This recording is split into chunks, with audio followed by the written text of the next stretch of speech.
Welcome along everyone to Let's Talk About Unlocking Pupil Potential, how digital tools can help with writing.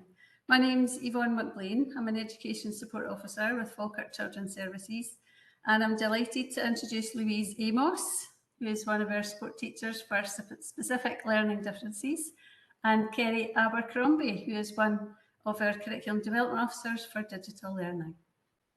So I want to say a huge thank you to both Kerry and to Louise for co-delivering this session. My own part is a very, very small part. I get to basically introduce them to set the scene, give a wee bit of context. So Kerry, it'd be great if you could move on to the next slide, where we'll just explain what's going to happen this afternoon. So as you can see, we've got very specific aims. We're going to focus on tools that might be useful to your pupils. We're going to share examples of how these might enrich your pupils' writing skills. And we're going to consider how these tools might support writing for a range of purposes and audiences across the curriculum. And in the third slide, I thought it might be valuable just to point out that although we'll have a very specific focus on digital tools within the iPad, which will do all those things I just said, this will also be contributing to developing a more equitable approach to writing as it's defined in this Education Scotland extract. So you can see that it really, hopefully the use of these tools will ensure a bit of equity of opportunity for pupils, both when they're just developing their discrete writing skills and also for writing for a range of purposes across their learning. And in the next slide, I'm going even wider. So just to try and capture some of the reasoning behind these sessions, we were looking to international education policies, I suppose, and to this image of the OECD Learning Compass. So the vision internationally for education is to capture the priorities, which you can just about make out on the slide. So obviously well-being will continue to be a huge focus for all of our education systems. But you can see a theme of co-agency, so of us working with our peers, with parents, with our communities to develop the education system, which is going to build student agency as it's described there. And you saw that the title of this session was about unlocking pupil potential. And I suppose this OECD compass captures the need to build pupils' agency, to build their control and their participation in their own learning process.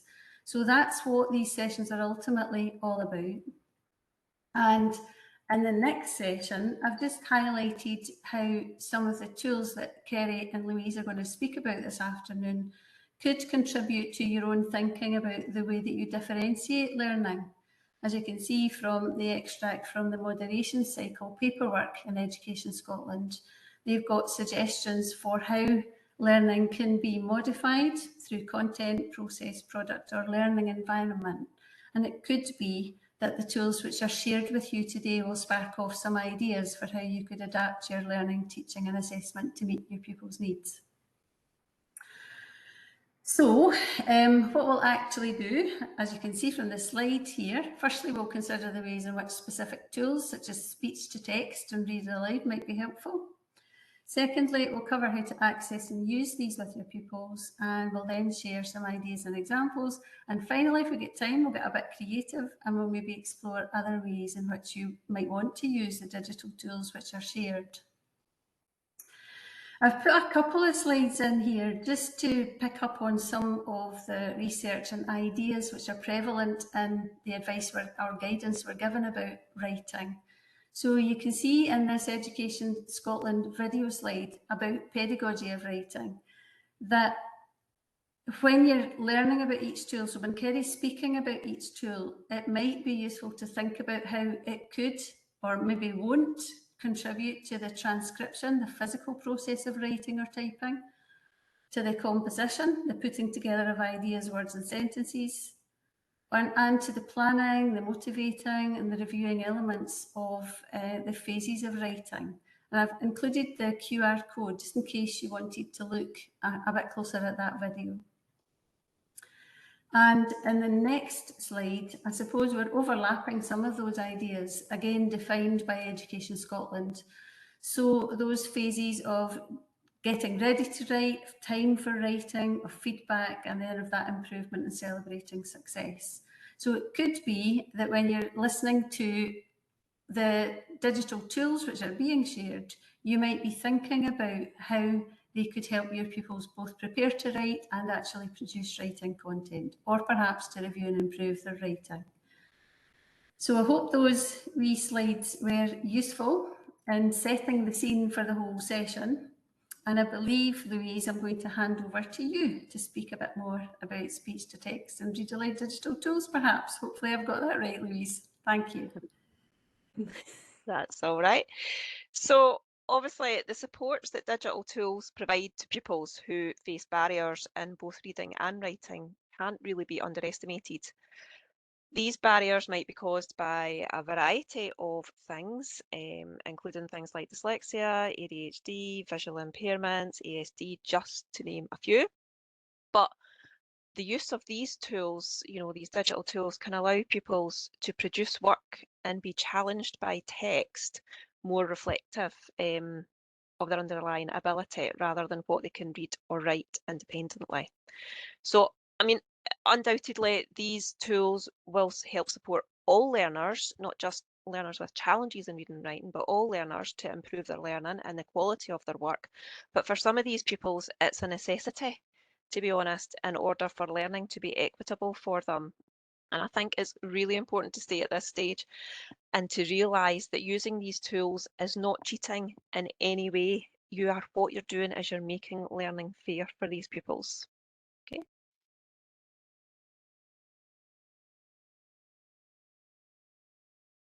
Excellent. So I think I'm jumping in here with the actual demonstrations and the sort of technical bit.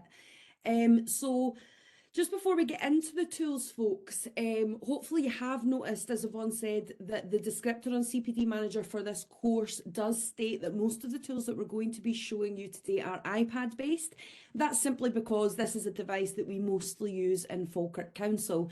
And this session actually originally was a Falkirk Council session that we opened up wider. And I appreciate that many of you are coming from other areas across Forth Valley and West Lothian, where there are a mix of devices.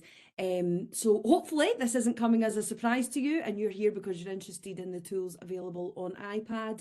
If this is coming as news, I think we totally understand that if you wish to scoot off, then that's fine. If you don't use iPads, if you don't have access to iPads, then there might not be much for you here. So speech to text and read aloud tools, what are they? And how do they actually work? So in this section of the session, I'm going to show you these tools in action so that you can see how easy and quick it is for pupils to start making use of them. So I'm going to start with speech to text.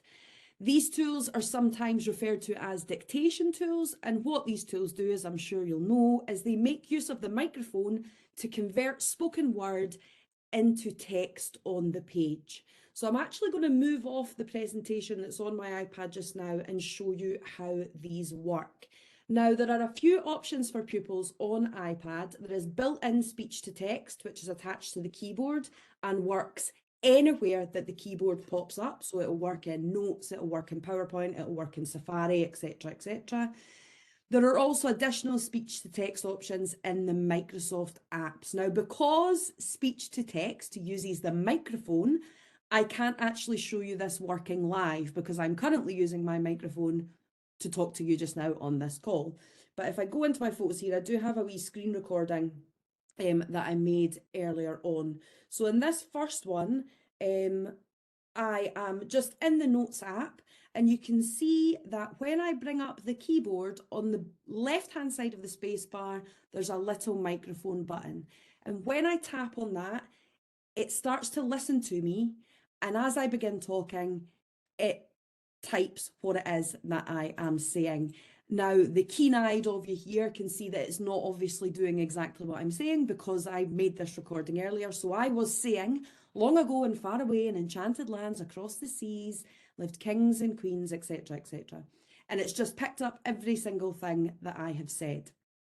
When I am finished with my speech to text, I'll just move the video on a little bit, apologies. When I am finished with my speech to text, I can just hit that little the little keyboard button at the bottom underneath the sound bar, and that takes me back to my keyboard, and I can then go and make any adjustments or changes. So very, very easy to use. As I say, it pops up anywhere that you get the keyboard on the iPad.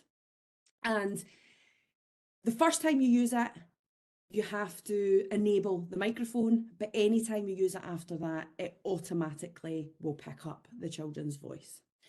If I just swipe right, you will see that another recording I have is the Microsoft version, and this is slightly different but kind of similar. So just above, I'll just stop that for a minute, it's going a bit faster than I had anticipated.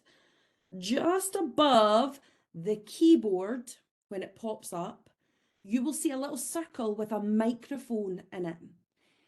Now, if you tap on that microphone, you will get the Microsoft version of dictation or speech to text, and that looks like this. So it looks very similar.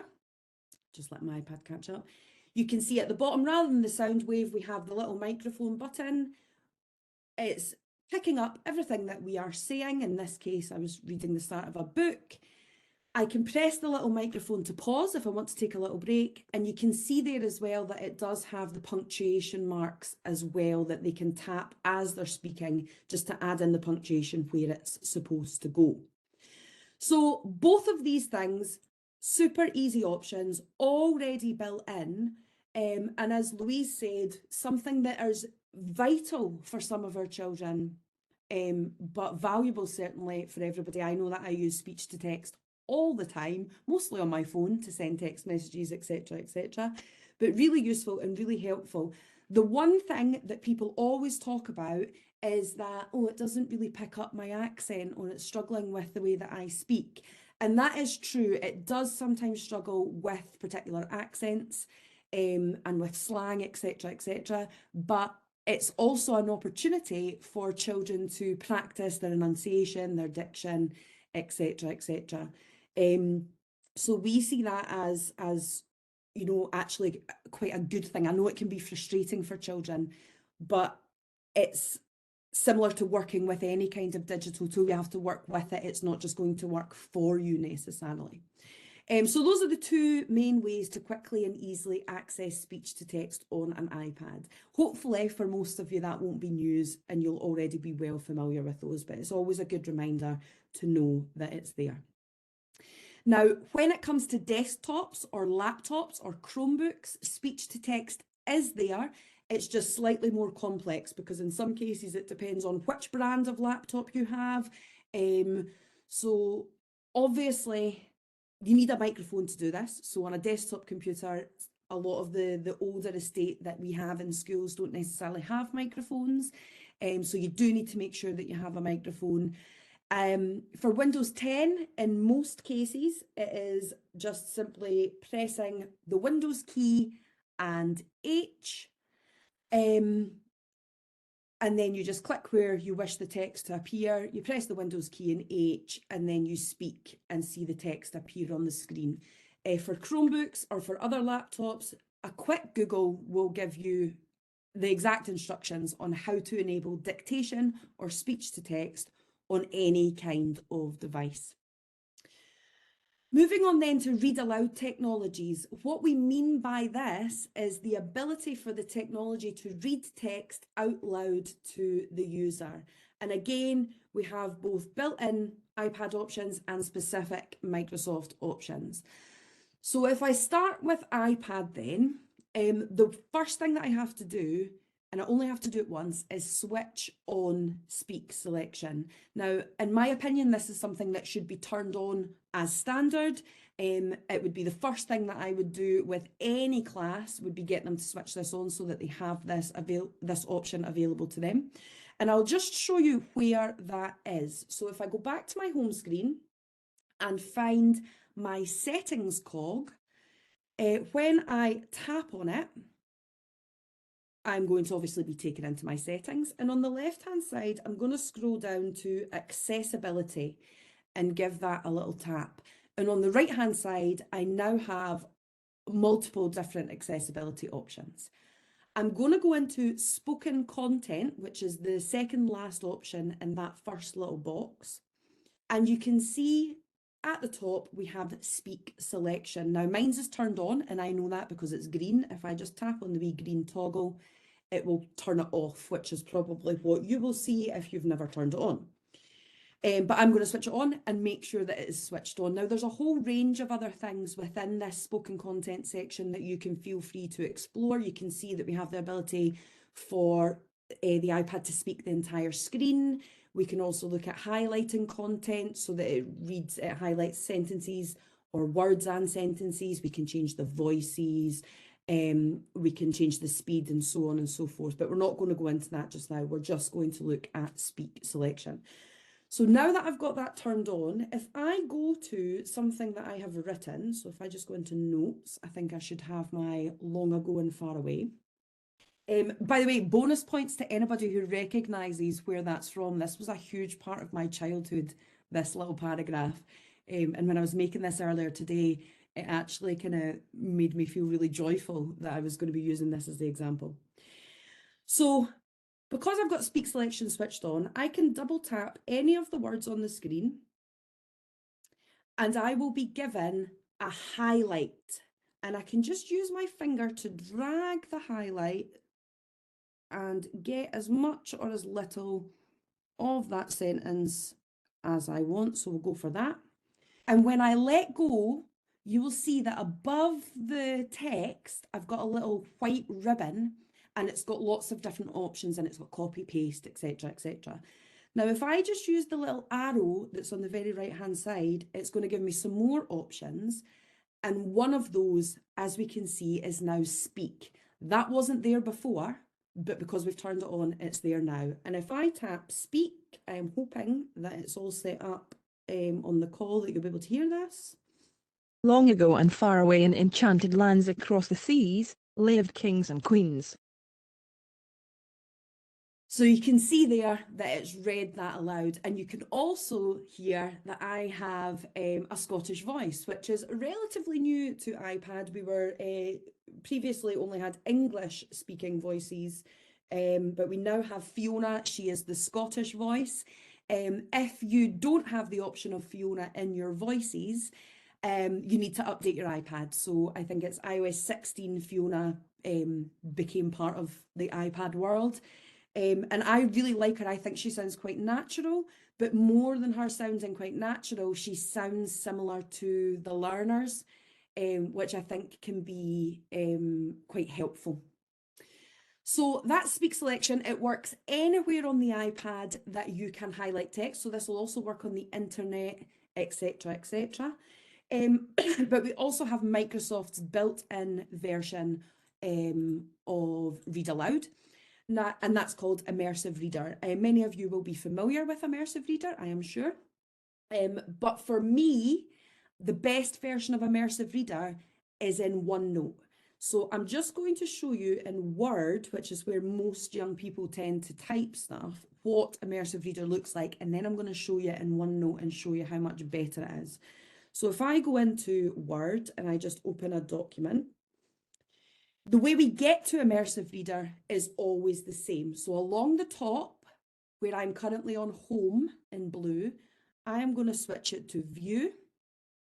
And you will see that I then have just underneath that View button, the Immersive Reader button. And when I tap it, it's going to open Immersive Reader. And you can see there that I can do things like change the page color. I can change the text spacing. I can also ask it to read aloud. If you are interested in stories with happy endings, you would be better off reading some other book. So pretty straightforward. It's right there under View and Immersive Reader. That's the version of Immersive Reader in Word. However, as I said, I think the version of Immersive Reader that is in OneNote is far superior. So I'm just going to open OneNote and show you how different it is. So here we've got the same paragraph. Again, at the top, I'm just going to go to View. The Immersive Reader button is right underneath that. I'm going to tap on it. And you'll see that it opens a new version of Immersive Reader, which is much more comprehensive. So if I tap on the A in the top right-hand corner, I can change my text size, I can increase the spacing, I can change the font, etc., etc. I can also, with the middle button, which is like the little lines with a magic wand, turn on syllables. I can turn on different parts of speech, the verbs, the adjectives, etc. And I can choose to have the labels shown. So you can see now, if I just go back, that we now have all of the different parts of speech highlighted in different colours. And if we're colourblind or we can't differentiate between colour, we also have the little speech labels above it. So you can see the nouns have a little N, the verbs have a little V. And what I think this is really interesting for, since we're talking about writing today, is when we're reviewing our writing. So we've written a piece and we want to review it. Yes, having it read aloud is amazing, because then when we're proofreading, we don't have to rely on our eyes and our reading. We can have it read to us and we know straight away if it makes sense, if there's any mistakes, if there's any words that are out of place, etc., etc. But with this additional parts of speech labelling, we can also have conversations with children about things like the variety in sentences. Do they have enough verbs, adjectives, etc., etc.? Is there a well-rounded piece of writing there, or do they maybe need to make some adjustments? The syllables thing, that I might be getting a bit niche here, but the syllables thing I think is really good for poetry. So if I just scroll down, I've got a little haiku here. So if we were writing haikus, we would know that it's supposed to be 575. And you can see it puts a little dot in between each of the syllables. So in that first line, I have 5 syllables, then I have 7, and then I have 5. So I know that that is a haiku according to the rules of haiku. So the syllables thing, maybe not super helpful, but maybe helpful if your writing is poetry. Another option that I have within this version of Immersive Reader comes in the little book icon in the top right-hand corner. So you can see here, if I give it a little tap, that I can change the line focus, which just kind of makes that grey background when it's reading. I can also turn on the picture dictionary, and this is really useful. I always have this turned on. I also have the option to translate. So you can see here, if I tap on, it's on check just now, but if I tap here, I've got lots and lots of different languages that I can choose from.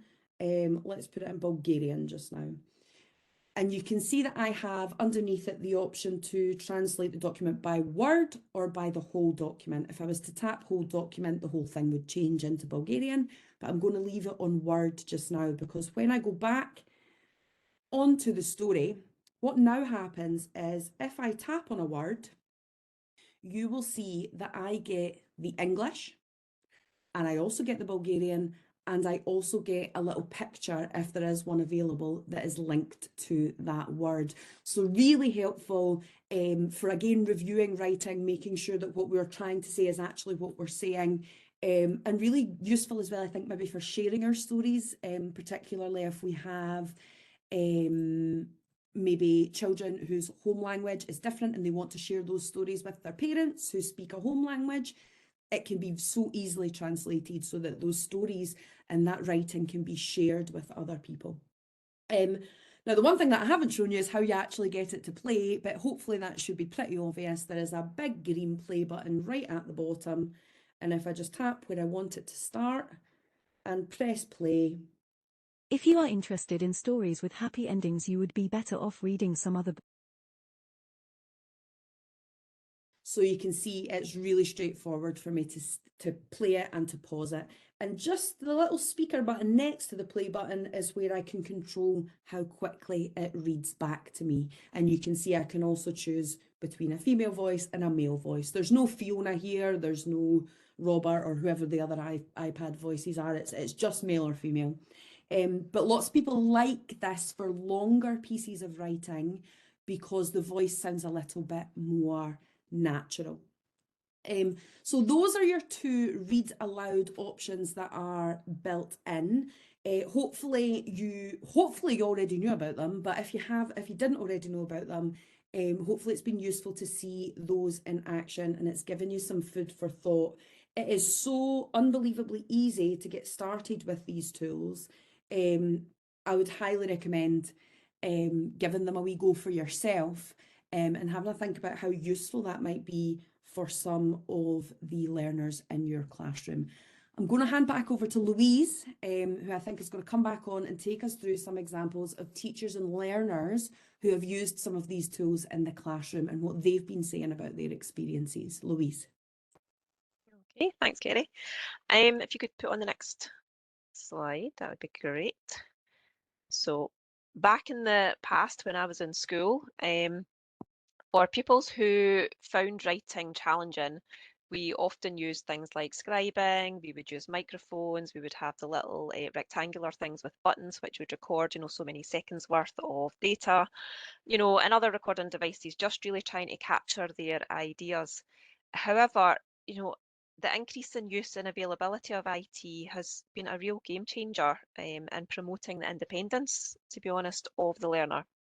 It's completely revolutionised how these learners can be supported in the classroom, and they've made it much easier for the teacher as well, albeit with a little bit of time spent developing the skills of the pupils, which they need to know first, in order to support them.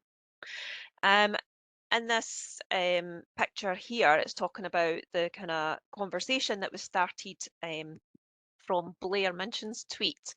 And I remember that initial tweet hitting Twitter way back during COVID lockdown, I think it was, and the huge number of responses that he got on his observation of the impact that speech technology had on pupils.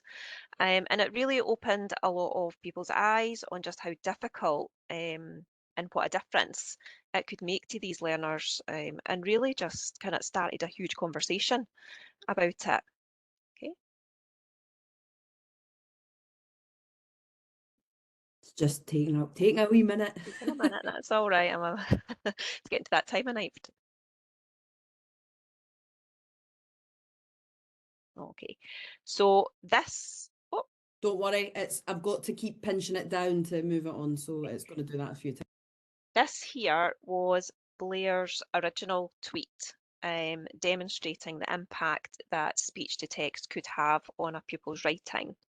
And I mean, you can quite clearly see that the difference between the two pieces written by the same pupil is absolutely immense, with the dictated piece capturing the learner's ideas much more effectively. But not only that, it's making those ideas accessible to the teacher as well. Okay. Oh, sorry, next one. So this is another example. This, I think, was sent in response to Blair's initial tweet, really demonstrating the positive impact that speech to text can have on a pupil's writing as well.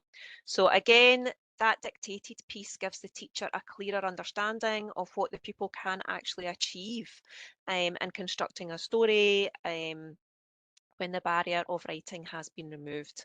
The handwritten piece captures so little information really that the teacher can use, but from the dictated piece we can see that they, what ideas they have, we can see how they're sequencing them, we can see how much detail they're including, is there adverbs, adjectives, things like that. There's even punctuation in that piece too.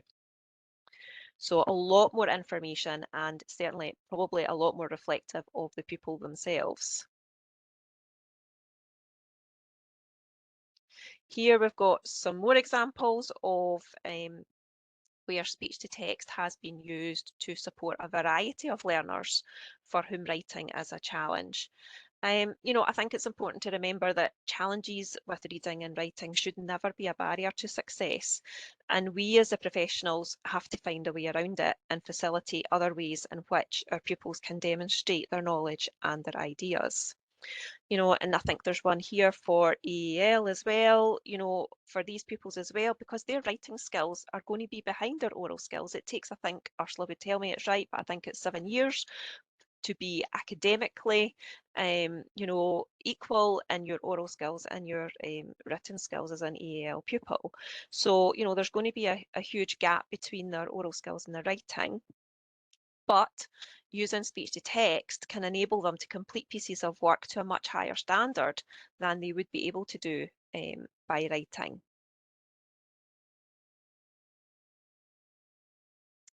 The next one.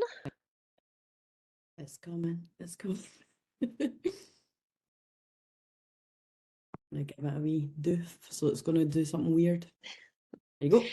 So the next one's actually a comment, not from a practitioner, but from a parent, summarising basically what I've said, that, you know, digital tools are a game changer for some pupils. I use this phrase all the time. They can really level the playing field, making learning more equitable and allowing them to achieve success at a level that they could not have done so independently before. And it's not just learners who are really struggling, you know, even with basic reading and writing, but those ones who can record information, you know, they're maybe, you know, managing to record some information, but it's where that written work doesn't reflect that those oral skills can really help support that. So obviously we've talked about read aloud, so we've got some comments on that, or whatever software it is that you use to hear text read out. And just as we have discussed the importance and impact that speech to text can have on a pupil's writing, I think it's just as important that they can also access that read aloud function. Like Kerry said, it should be on everybody's iPad. And for a pupil to be truly independent in their writing, they not only need to capture their ideas, but they have to be able to proofread and edit it, just like Kerry was saying. You know, if reading's a challenge, then actually it's difficult to do that without support, whereas that read aloud function allows them to do this. And even pupils that are good readers and can access the text, that read aloud function lets them listen back to what you've actually written. It's really beneficial. Sometimes our brains work way faster than our hands, so what we think we have written is not necessarily what is actually being captured on the paper. So having that facility to be able to go back and actually hear cold, because sometimes when we read over, we see what we think we wrote and not what we actually did. So having that ability can be really, really helpful. And I know pupils often say to me that they will regularly miss bits out when they're writing, or they repeat words. You know, they constantly go back and they say words again and they don't realise they've done it.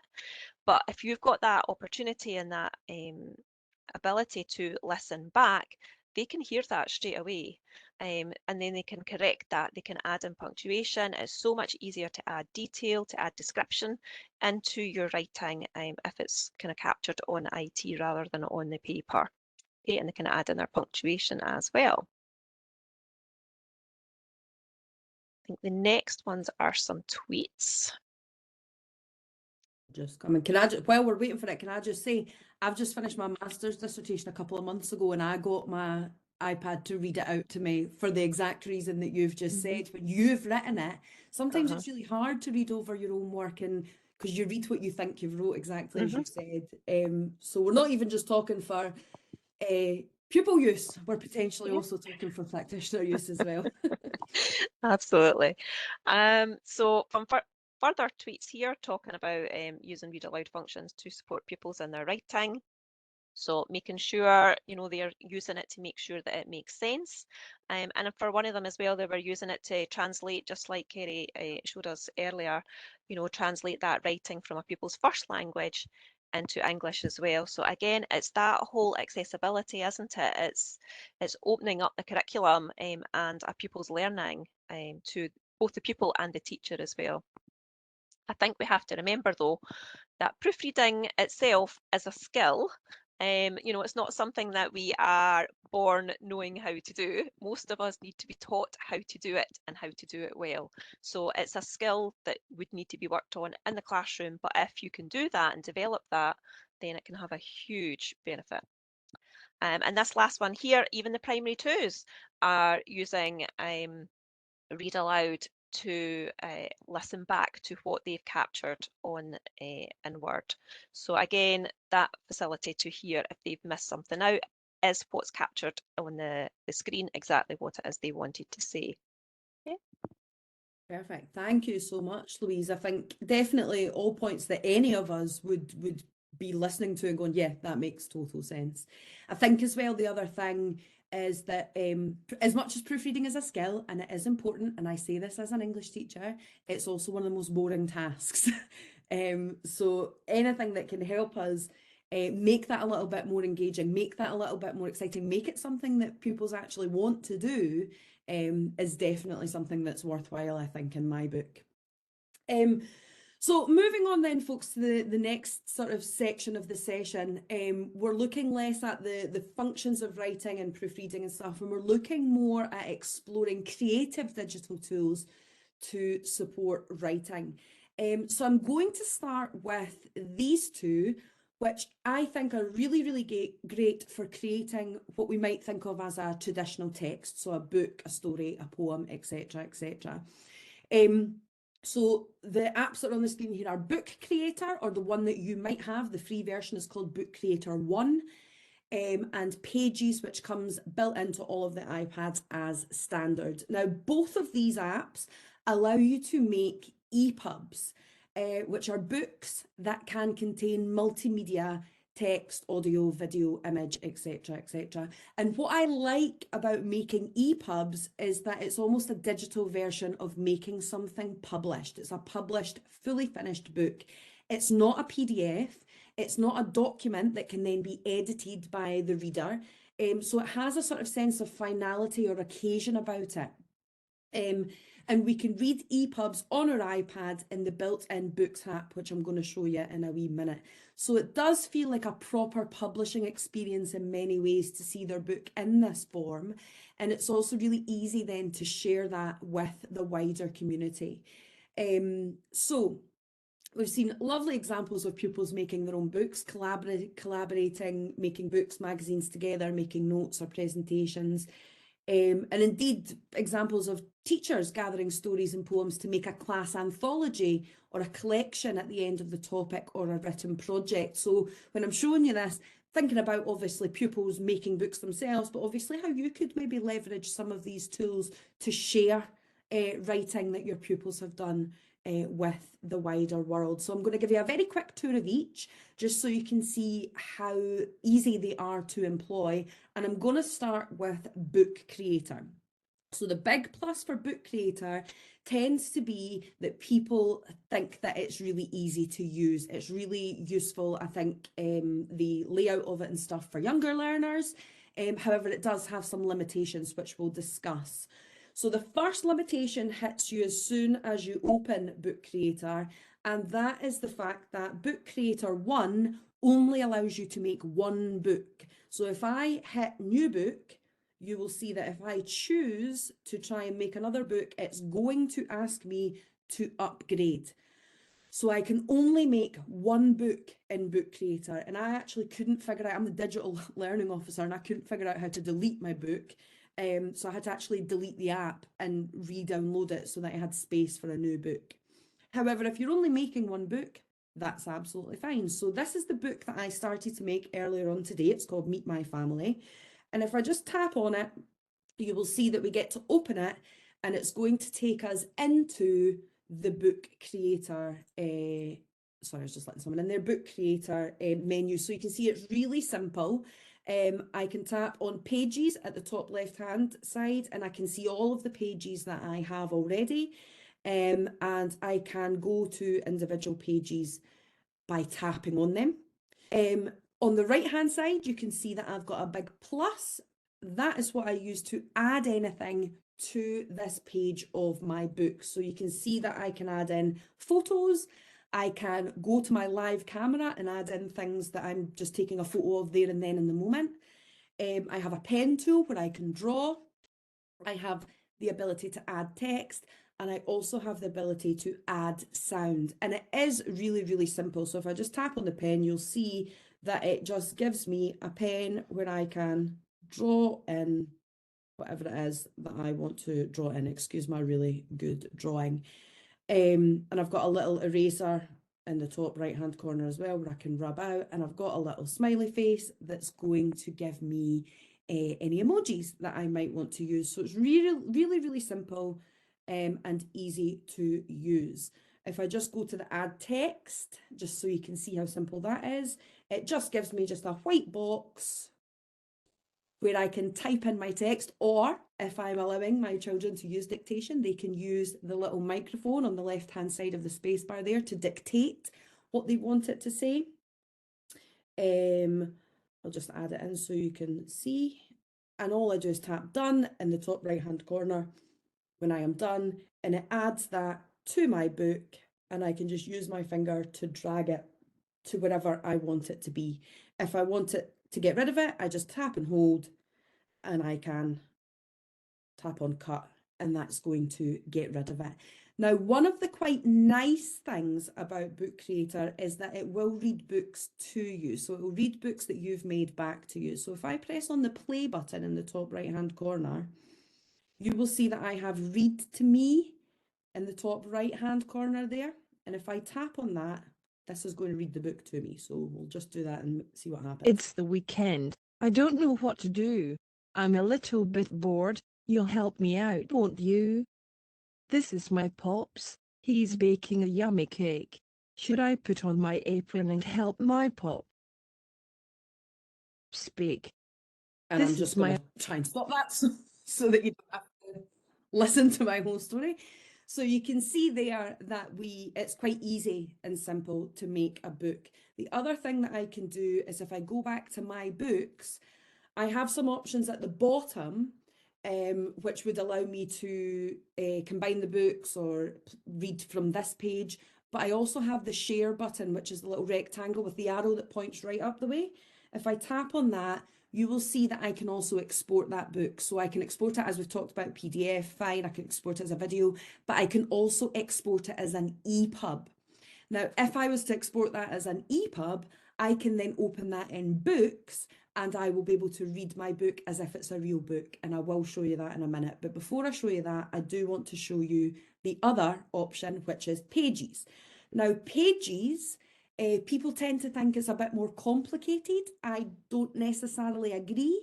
And I think it's worth the little bit of extra complication to have the creative freedom that you do in Pages. So I'm just going to open Pages up here. And I've got that big plus at the top, as you can see. I'm going to tap on it, and it's going to ask me to choose a template.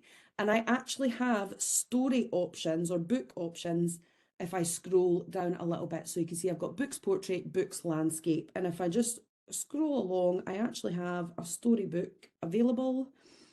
If I tap on it, it's going to set up my Pages document as a storybook. And you can see here it's pre-populated it with some pictures and some writing. So if I want to change that picture, I can just tap on the little plus in the bottom right hand corner of the picture, and you can see that I can choose photo or video, or take photo or video. So if I was to choose take photo or video, it would start my camera up and I would take a picture. But if I tap on choose photo or video, it's going to open my camera roll, and I can look through all of my pictures and add in the one that I want. So I'll just choose this little monster that I drew earlier. I can also change the text just by double tapping where it already is and typing in or dictating in whatever it is that I want it to be called. Just wait a second for it to catch up. There we go. And I can go on and continue to make more and more pages as I need to. But I also have the option of adding in some of the stuff that we saw in Book Creator. So along the top, we have 5 little icons in the middle, and the one on the very right that's a little photograph. If I tap on that, you can see that I have the option to add in more photos or videos. I can activate my camera again. I can record audio, which I think is really, really useful, and I'll show you why in a minute. And I can also add a drawing. So that's just going to bring up all my drawing tools, and I can just mark it up like I would if I was using markup on a photograph. And I just tap done in the top left when I am finished. And if I go to the top where the title of the book is, so it says Story 2, and I tap that little downward arrow, I get a bunch of options. If I choose Export, you can see that I can actually publish this to Apple Books if I wanted to, but I can download it as a PDF, a Word document, that EPUB that I'm so keen on, and various other different things. Now, just to show you what that actually looks like, if I go into Books, which is another orange tile on my iPad, it'll be built into your iPad as standard. I can actually see all of the books that I've exported as an EPUB. So here is the one that we made in Book Creator. You can see that if I open it up, I get it in a book format where I can turn the pages, hopefully not to a blank page. I can turn the pages back and forward and read it like a book. However, if I go back to the one that I made on Pages, and this is actually one that I made earlier, The Fussy Fisherman, if I turn the page here, you'll see that I added in an audio recording. So when we were in Pages and we had that little photograph icon, and we could add audio recording, that audio recording comes with the book built in. So if I tap this little microphone, in a tiny old house by an ancient tree, we can listen to any audio recordings that have been put in during the process of making it in Pages. And actually, I could go through and put an audio recording in for each of those pages. So that's just about sort of sharing the stories and making the process of story writing feel like something that is an event. The fact that you're going to share this story, you're going to publish it, you're going to maybe make the graphic part of it that goes with it and design a book, could be a nice, engaging way in for some children and young people. And with these dictation tools and these read aloud tools during the drafting process, there really is no reason why any child can't make a book and share that with their family and their friends really simply and really easily using their iPad. So that's about the whole making books situation. I'm now going to speak to you about things that aren't traditional text. So we do know that writing is more than just writing something down or writing a book. There's also the aspect of storytelling, and I know that Yvonne's very keen on this. So storytelling in itself is part of writing, and writing is part of storytelling. So it might not be that writing is a full written piece that is written down in text. It might be that writing is actually the process of showing your ideas and showing the way that you structure stories in other ways. And there are 3 apps that are listed here, which I think are quite good ways to explore storytelling and get some of that imagination going. I've seen these apps used a lot in advance of writing a story to try and get the ideas flowing, get the characters building and all that sort of stuff. And I've also seen all of these apps actually used with younger learners to explore storytelling and writing. So the first one is ChatterKid. Now, lots of people call this ChatterPix. There is an app called ChatterPix. They are by the same company, but ChatterKid is specifically the one that's made for younger children. We also have Draw and Tell, and we've got Superhero HD. So I'm going to, first of all, turn my volume down because this app is super annoying. And we'll look at ChatterKid first. So if I go onto my home screen, you'll see in the bottom row of apps, we have ChatterKid there, just next to Book Creator. The one next to ChatterKid is ChatterPix. That might be the one that you're using. That's absolutely fine. They kind of work in very similar ways. So I'm going to open ChatterKid. Duck, duck, moose. And it does Welcome that to every single ChatterPix. time, which is why I tried to turn my volume down, but it's obviously not worked. And you can see that we have a very simple interface. So we can take a photo or we can go to the gallery, and I'm going to use the take a photo option. So if I tap on take a photo, you'll see it activates my camera. And in the bottom left-hand corner, where there's a little square and it looks like it's got a little white square inside of it, that's actually my camera roll. So I can tap on that and it's going to open up all of the photos that I already have on my device. So it might be that we are using Chatterpix with something that we've already made. So I'll just use this little guy again, and I'm just going to use my finger to, oh, I think we're a wee bit laggy. Hang on a wee second. There we go. Pop them in the middle. And you can see that the app's really intuitive about telling us what to do. That next button in the top right hand corner is flashing to tell me that I need to tap it. Now, on this next screen, what I would be able to do if I wasn't using my microphone already, sorry, there we go, is I can draw a line where the mouth should be, and just going to wait for it to catch up.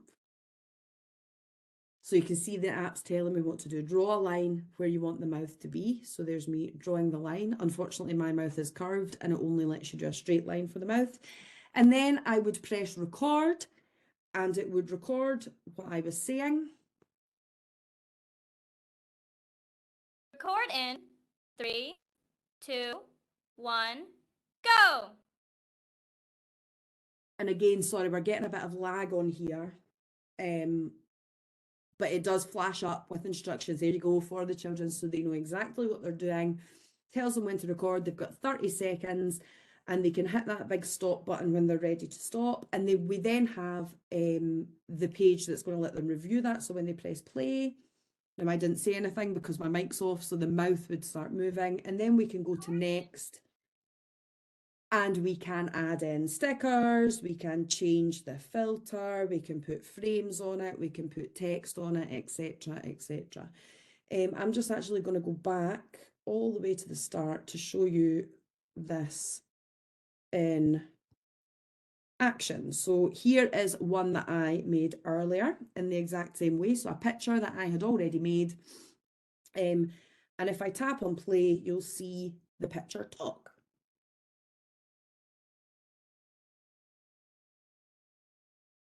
Or maybe you won't hear.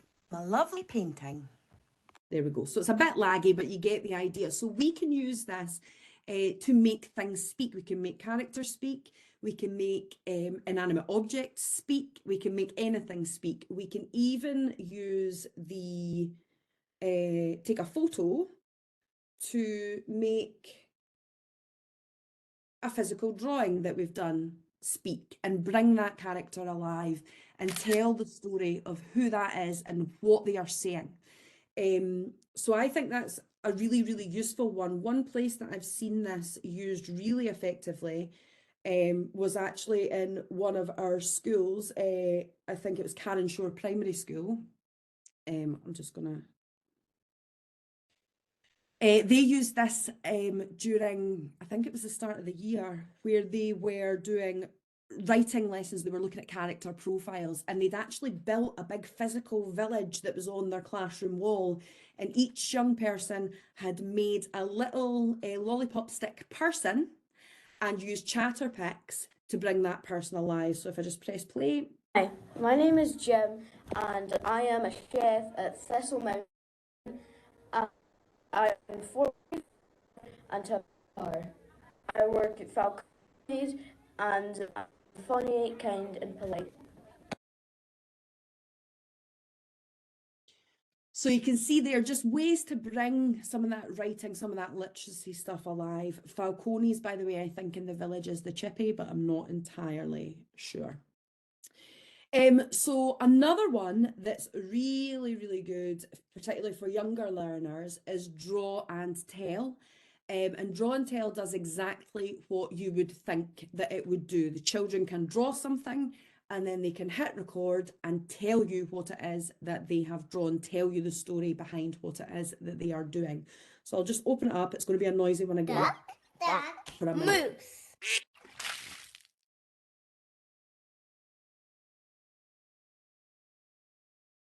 Select a new piece of paper or So a you can see coloring here page, that by or and look if at you- your drawings.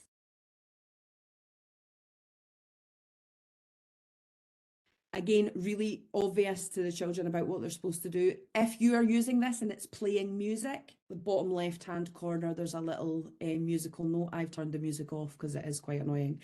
So you can see here that we can use the blank paper to draw a picture. And I've got lots of different options. I'll just choose this pink one.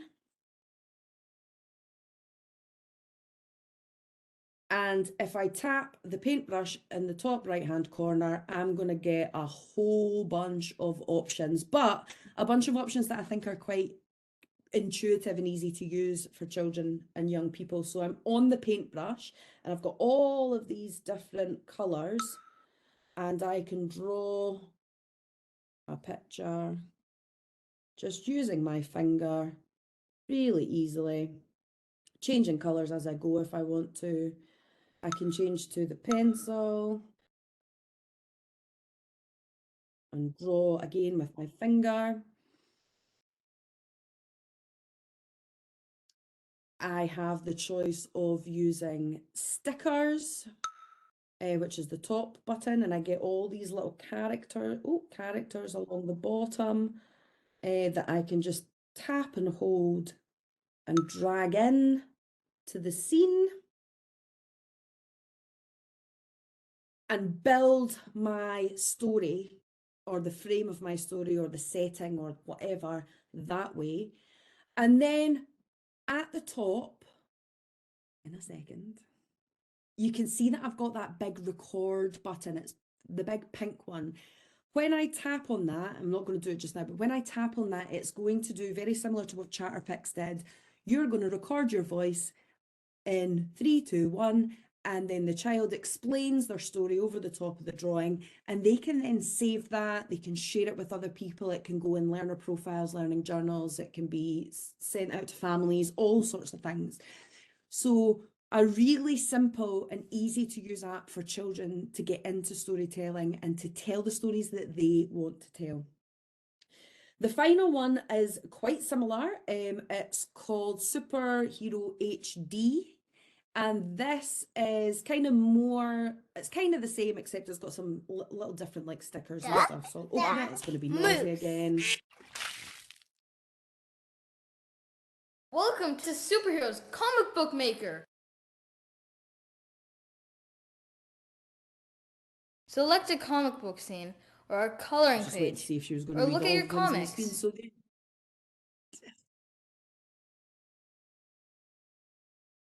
So again, it's telling the children what to do, easy peasy to use. If I tap on Comic Maker, very similar to Draw and Tell, I'm going to get a bunch of different scenes that I can choose from. So if I maybe just choose this spaceship, you can see that along the bottom, I have lots of not yet, in a minute you'll see along the bottom, I've got lots of different monsters and superheroes and all sorts of things that I can just tap and hold and put into the scene.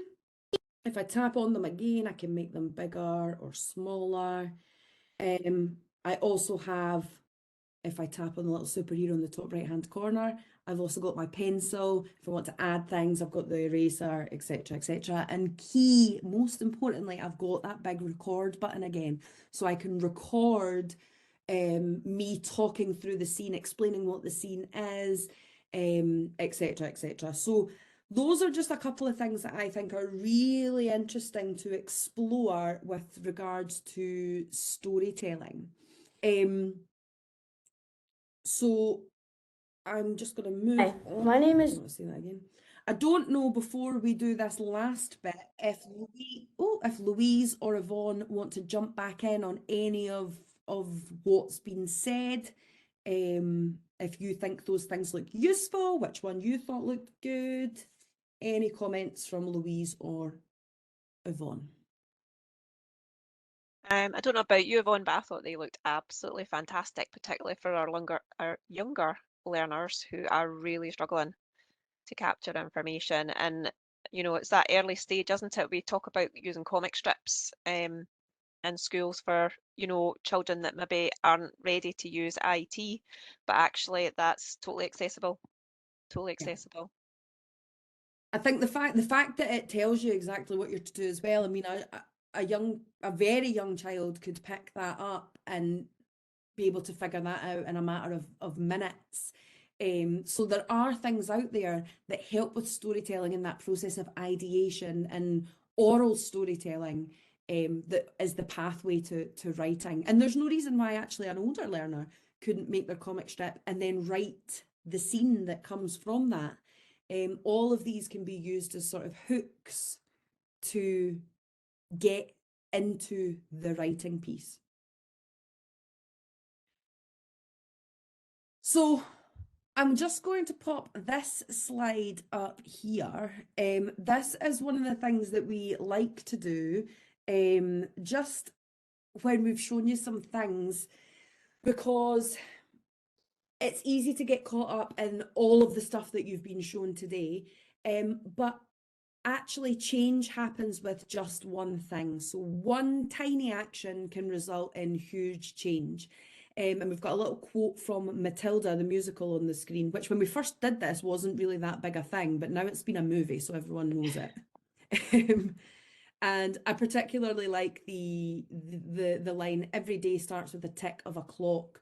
So my question to you is, if there was just one thing of the things that you've seen today, digital tools wise, what would it be that you're going to give a go tomorrow, next week? Maybe something you're going to go and find out more about before you try it. What's the one thing that you've seen that you're going to take forward from today? Now, if you haven't managed to find the chat yet, there should be a little speech bubble somewhere on your screen. And if you click that, it's going to open the chat. We'll give you just a minute to tell us what your one thing that you've seen today is. So a couple of things coming in now. Claire, that's an interesting one about Immersive Reader on your Chromebooks. If you use Glow, so if you log in to, you go to the browser, you log into Glow and you go to Word through Glow, you should be able to get Immersive Reader on there. So that hopefully should be okay for you. Pages, lots of people talk about Pages and making books. Book Creator, I do like Book Creator. I just think that it's a little bit more like they can't choose their fonts and stuff. I think that Pages is a little bit more exciting, but Book Creators are definitely a good route in. Jane's telling us she's currently teaching dialogue through Talk for Writing, so lots of the tools will be great for adding speech bubbles, definitely. And your Chatter Picks one as well. Once they've done their writing of dialogue, they can make their character say the thing as well, which is quite fun. Alana, yeah, just pointing out exactly what I said before, that Immersive Reader in OneNote is the best version of Immersive Reader on iPad for sure. Pages, Immersive Reader, trying out Pages, being able to change the language for EAL pupils. That's a really good point, Judith. Like, if you're using Pages to make your book, so if I just go back into Pages so we can see it, books, sorry, so we can see it. If I've made my book, I could actually make my book multilingual. If I had children that speak other languages, there's no reason why next to that little speech button, I could put the flag of the language that it's in. So then my book becomes multilingual for anyone to enjoy, as long as obviously I have someone that can speak that language to be able to put that audio recording in. Charter Kids, Pages to create books. Yeah, Sarah's saying the OneNote show, the Immersive Reader OneNote showing the parts of speech is really good. As an English teacher geek, like that's kind of my favourite bit as well. The fact that it will show you how many adverbs they've used, so you can kind of point out, look, this sentence has no verbs in it. Like you've only used a noun, and that can be really helpful just to visualise that and see that. Oh, Mr. Scythe, that's something that I didn't know. If you use Book Creator through your browser, you can get more books. Oh, that's something I'll definitely need to check out. I didn't know that. Pages for creating books. changing the voice to Fiona. I think that's also a really important one. Louise, I don't know if you've got a thought on Fiona and it being a Scottish voice that children hear. Definitely think it's much easier for them to understand it. Aye, for sure.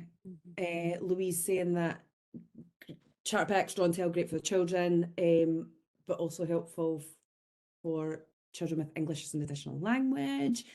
Also interesting if you've got children who have English as an additional language that they can make Chatter Kids things in their home language and share those and kind of get a bit of celebration of language going on in your class as well. Also see it used a lot for languages teaching, for children to practice speaking in French or Spanish, making a little character and then using Chatter Kids to speak some of the dialogue and the vocabulary they've been learning.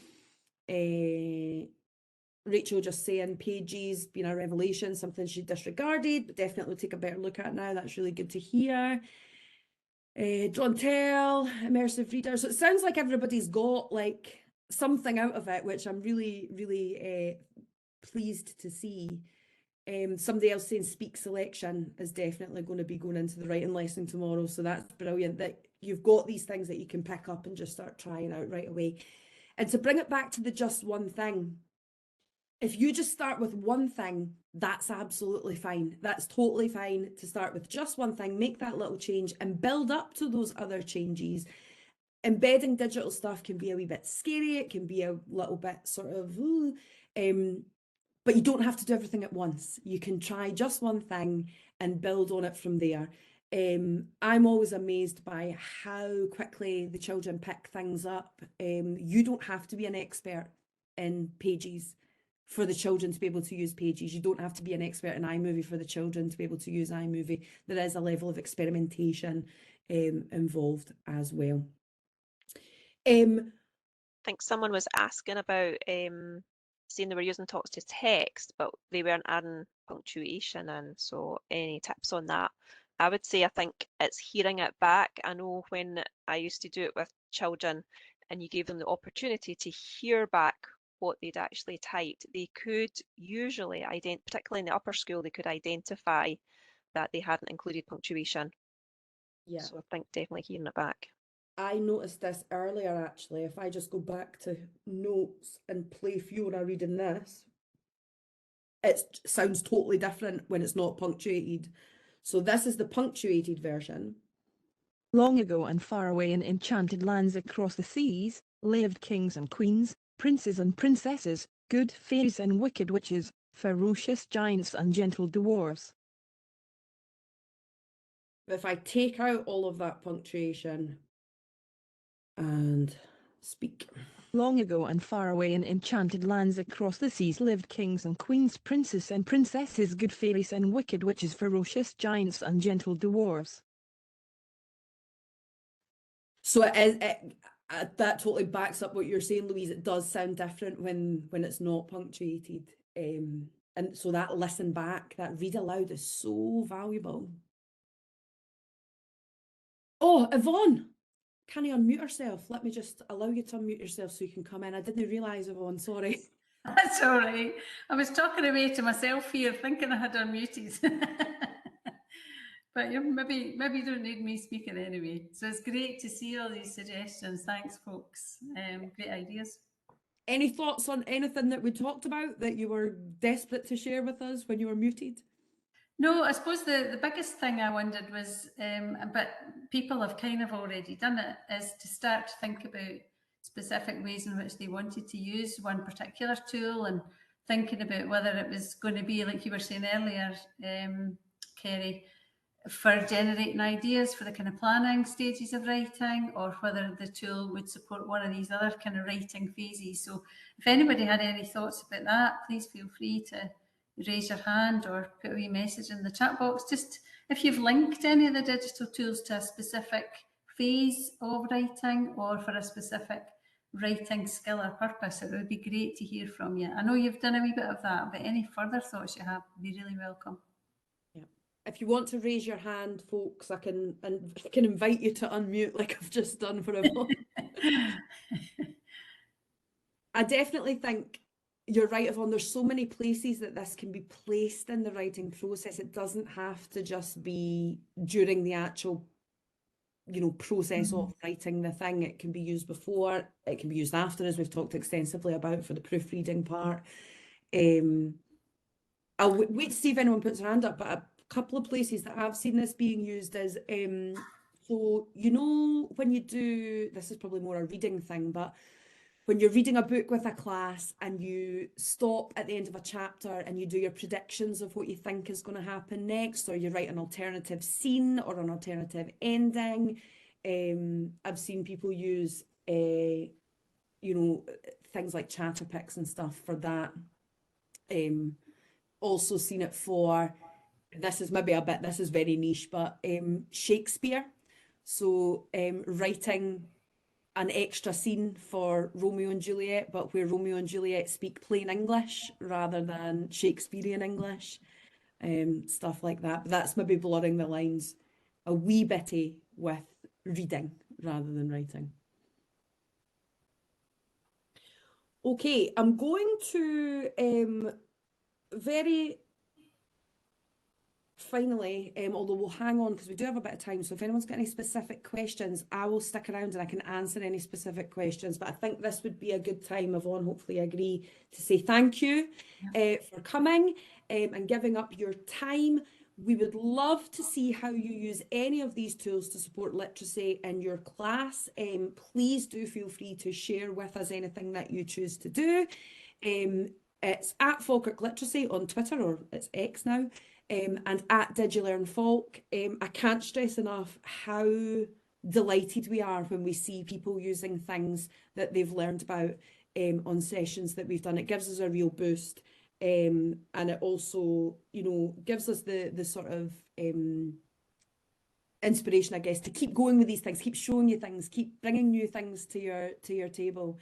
So please do share anything that you do. What I will say is, you're free to leave now if you want. Have a nice evening, and take care on the roads if you are driving, because it is dark. If you want to stay on and ask any very specific questions, please just pop them in the chat or raise your hand and I'll unmute you so you can ask. Thank you very much, folks.